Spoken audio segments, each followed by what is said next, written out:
Good morning, everyone. John471 here to discuss the S&P 500. Today is Wednesday, April 30th, 2025. Allow me to read our disclaimer. Derivatives trading is not suitable for all investors. Past performance is not necessarily indicative of future results. Beginning today, as we always do with our news and the context that awaits us, the first thing to mention about today is it is April 30th, which is the last day of the month. There is potential for some volatility at the end of the month as the big players square up with their month-end flows. So that's something to definitely be aware of at the end of the day. Going on to our scheduled news, what do we have? At 8:15, all times in Eastern, as always. 8:15, we have the ADP employment report, which is a private payroll company that gives sort of a preview of their numbers ahead of the BLS. Minor, relatively minor, unless it surprises in some crazy way. 8:30, we have several numbers. We have GDP, we have a Treasury refunding announcement, and we also have the employment cost index, all at the 8:30 hour, which will be significant data going on. We have at 9:45 Chicago PMI. And at 10 a.m., we have PCE, personal income and outlays, which probably could be our most significant data point today for index traders. At 10:30, we have our EIA petroleum status report, which will be a big deal for those that trade crude or the energy complex. A few Treasury announcements into the afternoon, and then, as I said, the potential month-end flows. So that's what we're looking at in terms of news that is scheduled. Let's move on to our charts. Okay, just very quickly on this chart, there are no bars, but I thought it would be valuable to just quickly be aware of the migration of value on a few different time frames. We'll begin with the monthly. I don't want to spend too much time here. But here we have our all-time highs, and what you can see up here is we have a few months with pretty tightly a pretty tight area of monthly VPOCs where we kind of pushed up, trended higher, put in an all-time high, pulled back, but really kept in a fairly tight range, relatively speaking. And then here in March, what you see is all where we had this area where all of these VPOCs were kind of congregating. Then we saw this extension lower, moving value and the VPOC on the monthly time frame lower in March. We had this area of a fight, which I've talked about, not visible because bars aren't there really. But we had this area of a fight and then a further release lower to move value lower once again. Now we notice on this profile, our April profile, which will be done today, this is a pretty finished low, a pretty nice taper. We pushed, it seemed to find the end, seemed to find a place where really nobody wanted to trade as of now so far, and we've reverted higher. So we see this tight area of value, migrates lower, migrates lower. That's what we see on the monthly time frame. Let's take a look at the weekly time frame here because that's fairly interesting. So here on the weekly time frame, what we're seeing, and let me get rid of these info boxes so it's a little bit clearer. So what's interesting here is looking at the weekly time frame. In this March area, we see again like a fairly tight area with a few different weekly VPOCs, and then we see this release lower. But you see, we never on the weekly time frame we never dragged value lower. We just sort of tested, and then we have value kind of moving up in this kind of shuffly way. And as I've mentioned, what I'm really looking at here are the March lows. Now, let's see that one more time. Looking at March, here's our March lows, these 33s, and we have the March VPOC, which I've been talking about, or the April VPOC, and we have value on the weekly level kind of moving up. So to me, what I want to kind of flag is this is kind of a game of musical chairs. What's the game of musical chairs? Well, we know that price wants to revert to value, but we have value. Let me show this here. We know that price wants to move to value. But we have value up here and we have value down here, these two pockets of value. And then on the weekly time frame, we're just kind of walking our way up. So the game of musical chairs, it's like you're playing musical chairs. The music is playing and there's one chair right here and there's one chair right here. And you're kind of in the middle and the music is playing and you're like, oh man, if I walk past this chair, I have to get the whole way to this chair to sit down if the music stops.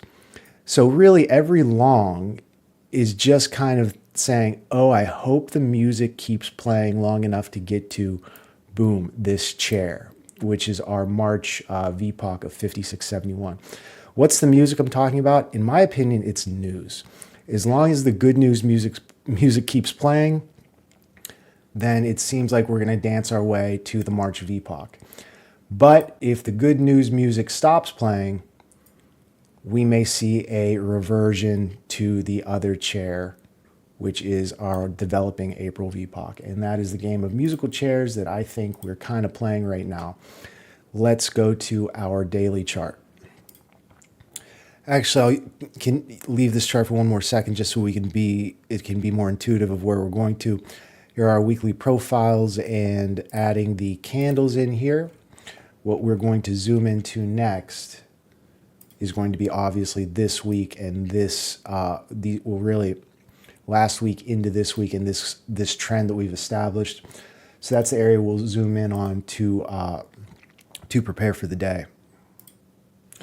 Okay, zooming in a bit further, we still have the weekly profiles, but we've kind of zoomed into the 30-minute time frame just to kind of show us where we are in the bigger picture. This is what I've kind of been emphasizing also is this kind of choppy trend higher that we've been going to. Where are the areas I was talking about as targets? We have here is the prior month's VPOC, the March VPOC, 5670s I was talking about. Various other pretty significant auction targets that could be used as targets for a day trader. In this area, we also know we have our gap zone, what's remaining right here, and then below down here, this is the other situation. We have the other chair, so to speak, with a few unauctioned areas, single prints, and a gap zone below. So we're just kind of grinding. We're doing that walk where we're just hoping the music plays a little bit longer. And this area, this gap zone is really the key area, in my opinion, between this next area. What we can see, this is our this is our developing April profile, which kind of shows us that LVN that I've been talking about here, that is kind of the area that we don't want to trade, or at least we haven't wanted to trade, and we're expecting a test potentially to this area or back to this area, the more accepted areas down below. What I want to mention though is this price action. We want to trade as day traders. We want to trade the movement to a new area of trade. Just like I said, here is one distribution of accepted trading on the monthly time frame. Here's another distribution of accepted trading on the monthly time frame. And as day traders, when we get those nice movements from one area to another, we can see an impulse, a pullback, buy it, and catch the move to the next area or lower, retest, boom, to the next area. We want to trade that. But what we've gotten last week into this week is we've just gotten this trend where it's just in this one sort of choppy trend. So, we see a push lower. It's very hard to play continuation, but it's also hard to buy it because we're just snapping right back to the middle. So people say, oh, well, can you trade outside in this? Yeah, you can. But what I've said is when we went from very wide ranges to now contracting ranges, it's a difficult adjustment when the scale of the trades that you're trading keeps changing. We had a very, very wide trades as we were at lower prices. Now we've pushed up to here. This is tightening up very quickly. So it kind of erodes the risk reward that we were trading before. So it makes it a little bit more difficult. And really the trade that we want to have is a nice impulse, pullback, hold, and then go to the next area. That would be the trade that really would be, the most of us are a little bit more comfortable trading and it gives us better risk reward. This is a more challenging environment. But anyway, we'll move on and discuss ideas for today if we get a little bit more action. Let's zoom in here, take off the weekly profiles and look at the daily profiles. Well, actually, we will look at one thing we want to look at on the weekly is this very clear distribution where we pushed above and an LVN here. So this is a very key area today.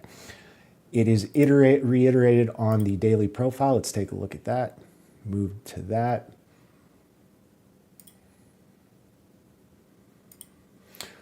Okay, so these are 30-minute bars. 30-minute bars with daily profiles broken up for the sessions. The purple area is the overnight trade. The white background is the RTH session. So what's important to notice here in this profile, I just kind of went over it. Yesterday's profile, this very clear distribution here, fairly kurtotic. This is kind of messy, this area right here.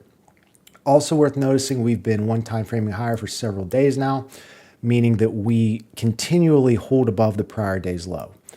Here's the RTH low, full session low, RTH low. Now here we have our developing full session low. What's key to notice though, is we've already dropped back below this key LVN. These singles are on your master levels, they are, you know, the visual representation of the LVN if you don't see this on your trigger chart or whatever. But anyway, so for me, this is going to be an important LIS. But what I have to discuss before anything else happens is what if this isn't the LIS that we hope it is. So we're actually discussing the nothing day first, just to be aware. So what would the nothing day be if this LVN is not a directional, doesn't look directional? Well, it would be any trade that kind of preserves the low or potentially even the overnight low and potentially takes the high, but doesn't really give us any more movement. So what I'm basically saying is if we just get a continuation of that choppy trend that I was describing there, what would that look like? It would just be anything that kind of pushes up into this area that we hope could be tradable, but it doesn't give us a clean reaction. We just chop around it.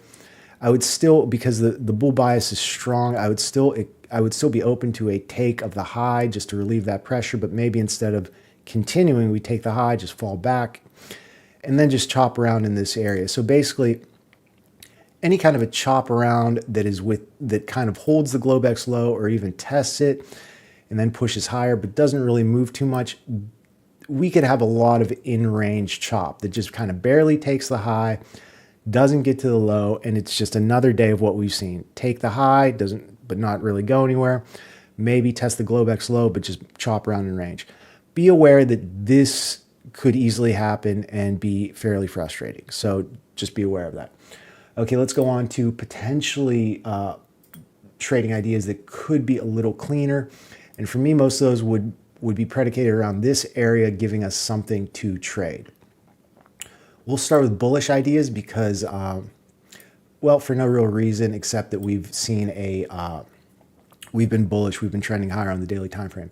So what would be the most bullish idea? Well, we have this overnight low. Here's yesterday's low. The most bullish idea would be if this overnight low either holds or at worst is tested and quickly reverted such that we hold hold yesterday's RTH low and we revert above this area. In fact, it really wouldn't matter what happens if we get some type of some type of a test low, or even if we take the overnight low or yesterday's low, if we could easily lick check, and move higher. So for me, what I'm saying is the key to any bullish ideas is that we get above these singles right here. If we get above these singles, then we're going to be trading this distribution here. So on any push above these singles that is able to capture this area of trade from about 80, call it roughly 80 up to 97, this whole area. If we can get into this area at any time and accept prices, I would be open to, boom, a take of the high. And then the same trade I've really been talking about for like a week now, taking the high and then potentially finally catching traction and continuing to close the gap and then pushing higher to our next significant area, which is the 5670s. There's a lot of distance there, 60 points once we get through the gap. So we do have stock zones that I would use to scale at. If you're a Convergent member, you have those as well, but that would basically be my guide if we're able to clear the gap zone and continue in price discovery to these this target area. Like I said, it's a lot of range. There is possibility we could get something that looks like that move and we just take this high and fall back. That's very possible. It would also be more or less just continuation of what we've seen. So we have to be aware of that. But just basically going over it again, the key bullish ideas for me is we have to get above this area. We have to accept this area of prices from 80 to O. And then if I see that acceptance, then I'm open to continuation higher, to take yesterday's high, to take the gap zone. If we get above the gap zone and we're able to expand rotations, then we would be in essentially a new range of trade for me if this area holds, and I would look for eventual continuation, maybe not today, to this gap zone. That's the bullish idea. It's all about this area. Let's talk about the bearish idea. Guess what? It's also all about the same area. And it's pretty much just the inverse of this, which means that if we find ourselves unable to hold above these 80s, well, first, I would expect tests of the overnight low, as I said, potential lick check. But if we're unable to kind of get back to here, if this area basically is controlled by sellers, then I would be open to, once the overnight low is tested, to a test of yesterday's low. Now, this is where it gets really important, because if we test yesterday's low and the one time framing is broken, it's really a big question mark. We could see there could be nothing but buyers waiting below, and we just revert higher back into range and either chop around or do the bullish idea I mentioned above the 80s. Either could happen. I wouldn't be, it's well within our range as we've seen to test this low and revert higher. Do I expect it today? Not so much, but it's very possible. We need to be aware of it.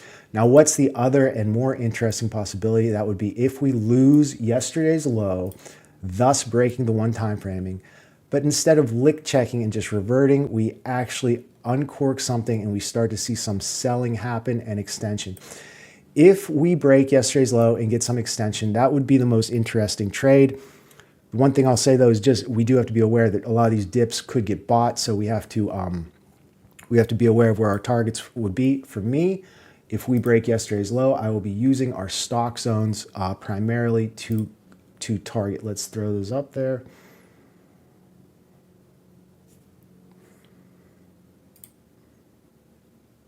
Okay, so here are our stock zones. So once again, if we would lose yesterday's low, RTH low, which is this zone, if we would lose this area, I would just be going zone to zone to target. The first zone down I have here are these 13 half zones, which was our 12 half zone. I talked about this a lot.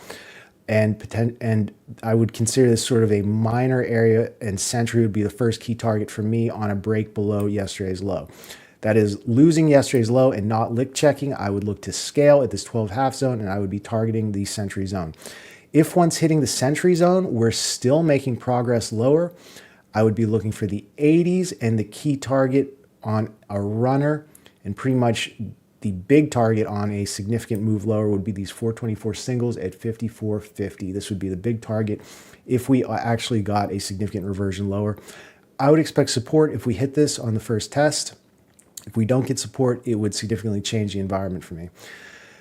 But anyway, that's essentially what I got for you. And just to reiterate again, I went over the bullish and the bearish ideas, but the first thing I talked about was caution if this area is not directional. If it's either not directional all day or it's not directional in the morning, be careful, because I think this is the area that things could need to get hashed out a little bit before we make a directional move. But if we do get that directional move, we know our targets. So I'm going to wrap it up here because, again, I'm going long every day. But we'll work on it. But that's what I got for you. Hopefully this is complete. Hopefully it gives you a good picture of what the auction is saying about the S&P 500. Any questions, ask me in the chat room. I hope you're having a wonderful day. I hope your wonderful day continues. And I hope you find some way today to improve your trading that is not dependent upon your P&L, but is dependent upon your process. Let's get out there and clock those ticks. Ciao.